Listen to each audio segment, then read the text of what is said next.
Have you ever sprayed a water bottle? Next time you do, look at the water that comes out. It's a mist. It's here one second, gone the next.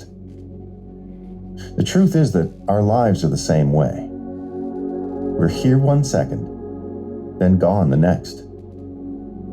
Since life is so short, we need to submit to and obey the words of Christ. The book of Ecclesiastes has much to say about the brevity of life. Ecclesiastes 1 verse 2 says, "Vanity of vanities, says the preacher, vanity of vanities. All is vanity." This word for vanity is the Hebrew word hebel.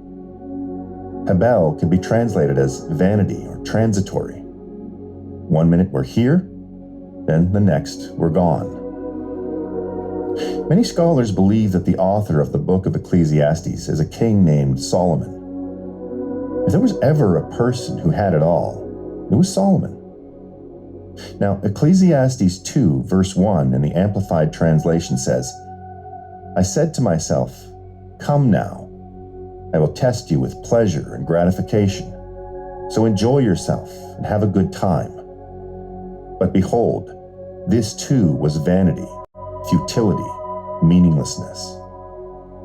At the time, Solomon was known as the wisest man on earth.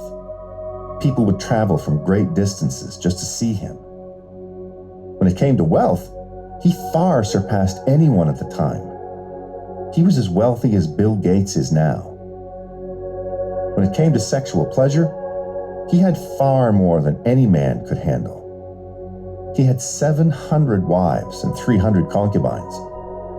He had every earthly desire a person could want, yet at the end of his life, he realized that it all mattered not. He was going to die and leave all that he had accumulated. The same is true for us today. When we get to the end of our life, it will not matter how great of a position we had at work, how much money we have, or how lovely our house is.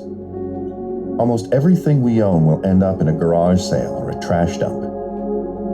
What will matter is if we listen and submit to the words of Christ. Solomon tried the same thing. Ecclesiastes 2 4-6 says, "I made great works. I built houses and planted vineyards for myself. I made myself gardens and parks and planted in them all kinds of fruit trees. I made myself pools from which to water the forest of growing trees."